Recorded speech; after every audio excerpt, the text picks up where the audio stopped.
Some of the biggest milestones in my life have come to be because of my vision board. Manifestation without action is just a wish, and action without clarity is just busy work. Well, hello there, beautiful friends of the universe. Welcome back to the University of Why podcast, the podcast where we ask the deeper questions so we can build a life that's aligned, abundant, and absolutely ours. I'm your host, Dr. Sonia Chopra, board certified endodontist, educator, mom of three, and recovering overachiever.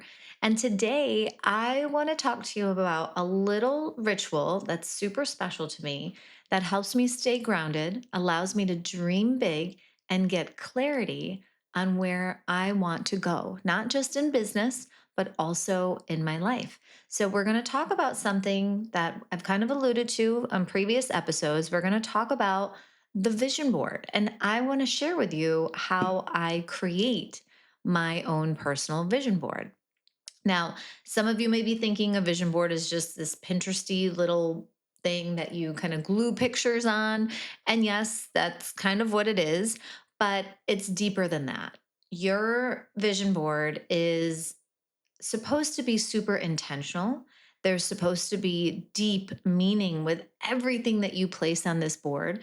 It's strategic, it's soul aligned, and it's used to create your reality.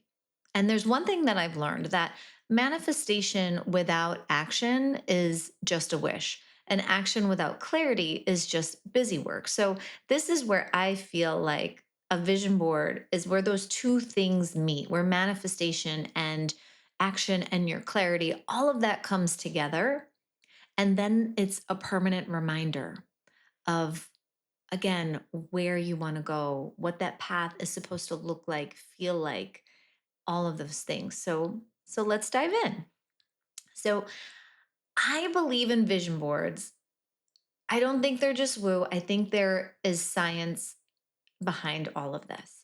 If you had told me years ago, like a decade ago, that I would be gluing photos onto a cork board or a foam board and calling it a business plan, I probably would have laughed myself. But I have now seen it. I have created two vision boards. And so you don't have to do a lot of work. You don't have to do this all the time. You don't even have to do this once a year. I have done two vision boards now, and I have seen them come to life.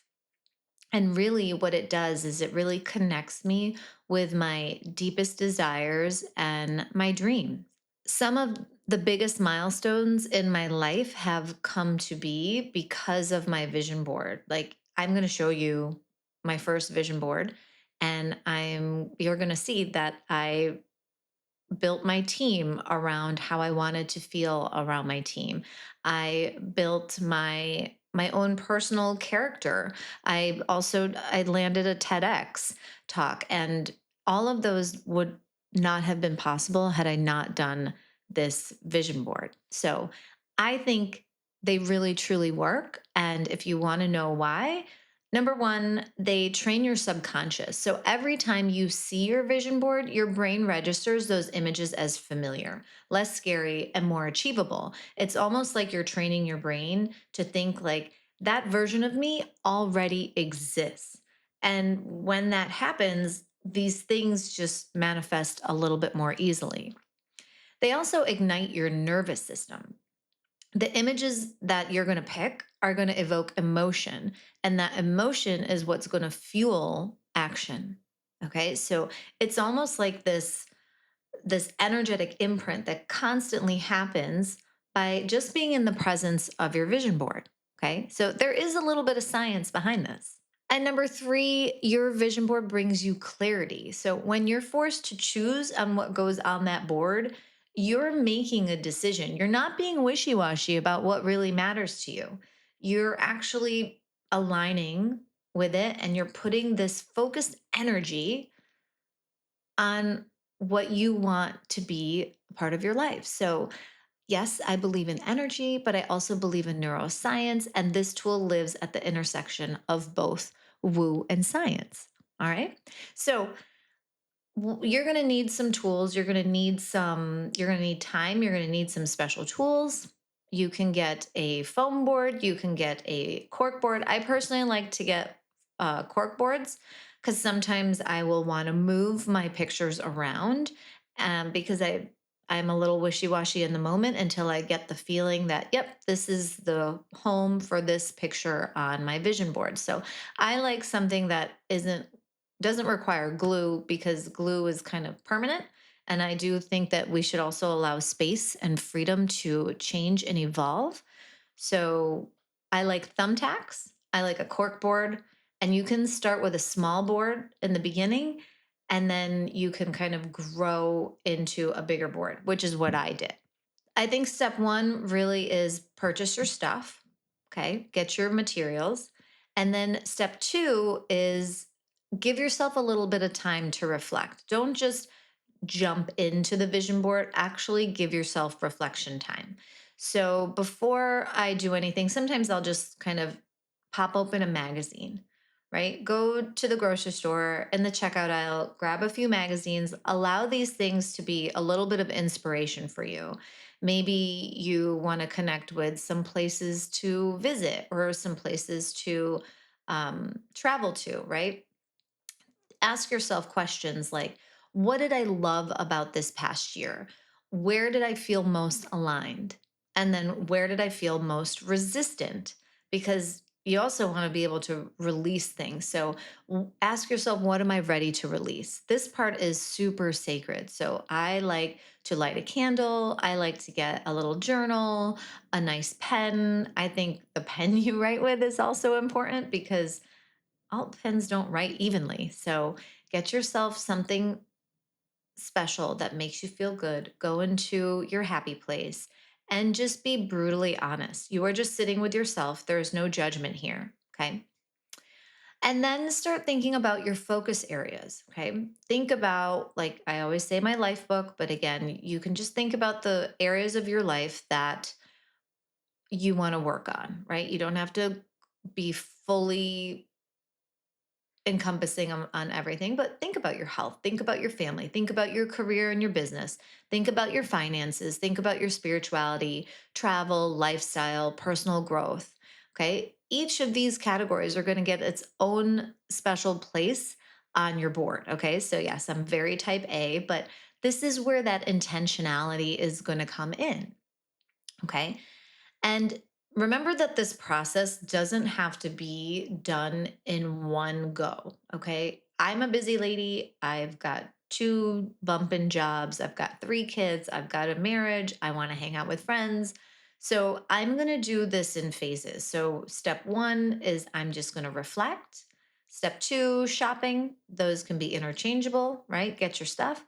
Step three, is next I'm going to print out pictures. Okay. Sometimes I'm going to cut out from the magazines that I was reflecting through. And sometimes I'm actually going to type into Google or ChatGPT or even make my own AI image at this point based on the vision that I see in my head and the feeling that I want to feel. Okay. So next is get all of your imagery, get all of your pictures. Okay. And don't just pick what looks good. Pick images that make you feel something, that really make you, tickle inside, that give you that whole body yes, right? If you were like I want to be on that private jet, put that private jet on your vision board. Okay. It does not have to have any boundary. Okay. So if I look at my vision boards, they're sitting over here to my right. I'm actually going to show them to you if you are watching on YouTube. But if you're driving, I'll try to describe this to you. But, what was important to me in the beginning, like I wanted to give a TEDx. I wanted my office to run in a certain way with more love and connection. I wanted there to be purpose in my business. Um, I wanted to have time to travel. I wanted to connect more with my children. I wanted to create a sisterhood with my daughters. Like, I don't want to just be their mom. I want to be their friend. I want them to trust me. I wanted to overlap souls with my husband. Like there's so many things that you can really start to play with and get on your vision board. Okay. You can also add words and anchors. Like for me, I knew that joy and love were a big part of what I wanted more in my life. And so those were little words that I picked. Maybe you have a word of the year and you can put your word of the year on your vision board. Okay. So feel everything in your bones. Okay. Feel it. Dream big, don't dream small. And let's start to construct. So now you have all your things, you have all your supplies, you've reflected, you have all your pictures.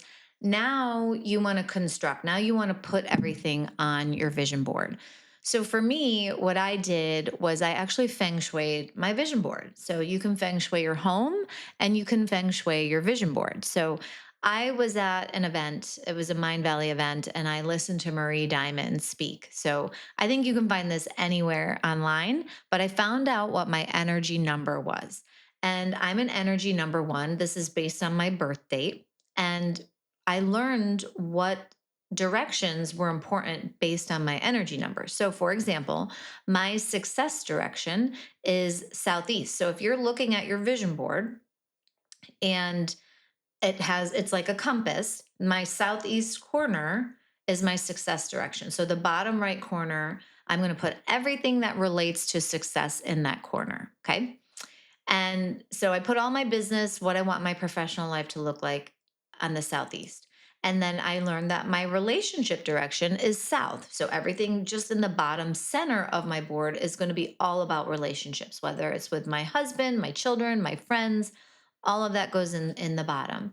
And then, if I didn't know where something was supposed to go, I just said, okay, where's my empty spot? Okay. And I'm going to show you the difference between my first vision board and my second vision board in just a minute. But it's they're totally different. One was feng shuied and one was not, but they're both coming true. So I don't know if the feng shui part is really necessary, but I do think it creates another layer of intention and another layer of flow within the board that I really like. I think that there is a success direction, a health direction, a relationship direction, and it just helps me align a little bit more with my board. Okay. I'm not just throwing things at it. I'm placing things with purpose. And this is such a fun project. You can actually do this alone. Maybe some people think that this is a very internal kind of way to connect with yourself, but I will want to encourage you to do this with your team. I love learning about my team's visions. It helps me learn more about them, connect more with them. And I want my children to also start with this process early because I want them to connect with their vision and their future self. So I'm going to show you my first vision board. It's smaller, okay, and it didn't really have as much intention in the board, and it's a little crumpled up because this is old. I made this in 2016, and I was really my practice was really my pride and joy, and like where my energy was going to, and I felt like I didn't have a great culture. So I talked a lot about culture and how I wanted that to look in my practice. Now, I started in the middle with me, and I have a picture of the four ladies from Sex and the City because I feel like I have four different personalities. And from there, that was what represented me. Okay. Because I feel like I could be a little bit of each one of them. And then I have a picture of me and my husband. And then I have a picture of me and my family. So that to me is like the core energetic center of this board. And then from there, I went to describe how I wanted to feel in my practice and how I wanted the culture of my practice to feel. I put my health and wellness on the upper right. I have pictures of what I want my new home to look like. I have pictures of how I want my mental space to look like. And then I have some dreams and aspirations of becoming a teacher and having mission trips and getting on the TED stage and being on Thrive Global podcast. And even though I didn't get on our podcast, I actually wrote an article for them. And like little things just started to pop up in my life. Like I started my blog. That blog leaded me into launching eSchool and becoming an actual educator. I didn't go on mission trips, but I created my own within my own platform. I started to raise awareness for what I was doing, and slowly but surely, this whole vision board kind of I, it got like it came to be. I crushed it, and once I created this vision board, I then also hung my vision board up in my success direction. So it hangs in the southeast corner of my room, of my office. And so I'm always looking at it. I'm always connecting with it. It's imprinting me. It's making me believe in this future self that already exists. And I believe that that is what has made all of this come true. So let me show you now what my next vision board looks like. It's a whole lot bigger, so it might not even fit on this screen. It's a whole lot bigger. And now that's like nicely tacked down, I kind of grew up in my visioning. And I filled in all the little gaps with words like love and joy as reminders. So I was always really connected to the energy I wanted to embody every single day. I have things about my home over here. I have a lot of things about travel where I want to go. My relationship is in the south of my board. My success is the southeast. And then I have all this other stuff about my health and wellness in my northeast. So definitely a different picture. I don't expect myself to achieve all of this in 1 year. So I made this vision board in 2022-ish, and it's 2025. Again, so much of it has come to life, and it just continues to do so. There's little things that I probably would like to tweak, but I also know that I'm in my own time, and that's okay. Like all of this doesn't have to happen right away. It happens with divine timing. It's not just a craft project, it's a sacred contract with yourself. Every time I pass by mine, I remember the woman that I chose to become when I made it. And on the days when I want to give up or I want to play small, my vision board is what holds me accountable. It's not always comfortable, but we all know that growth never is. And the beautiful thing is I look back at these previous boards and I see that I have hit so many goals that I felt were once impossible. And that is probably the best part. And that's the evidence that I needed to know that this shit really works. And the real magic is that I really have become the woman who I wanted to become. And what I know now is that I can continue to grow. I can continue to become whatever I want to become. So here is my invitation to you. Don't wait until January. Don't wait until a new quarter. Start making your vision board right now. Design your life before somebody else does it for you. And if you make one, I want you to tag me. I want you to send it to me. I would love to see the world that you're building because this podcast, this is part of my vision. And I'm so grateful that you're here. I'm so grateful that you're listening. And until next time, keep asking yourself why and keep choosing you. If you were inspired by this episode, I would love it if you shared it with a friend. I would love it if you made a date with a friend or a date with yourself or a date with your partner or a date with your kids. And you got together, you utilized these techniques, and you got the clarity that you want about your future self and your life. And again, share that with me. Send me a DM on Instagram at Dr. Sonia Chopra. Email me at support@drsoniachopra.com and share with me what you've done with this whole process and this roadmap to creating your own vision board. Until next time, my friends, see you soon.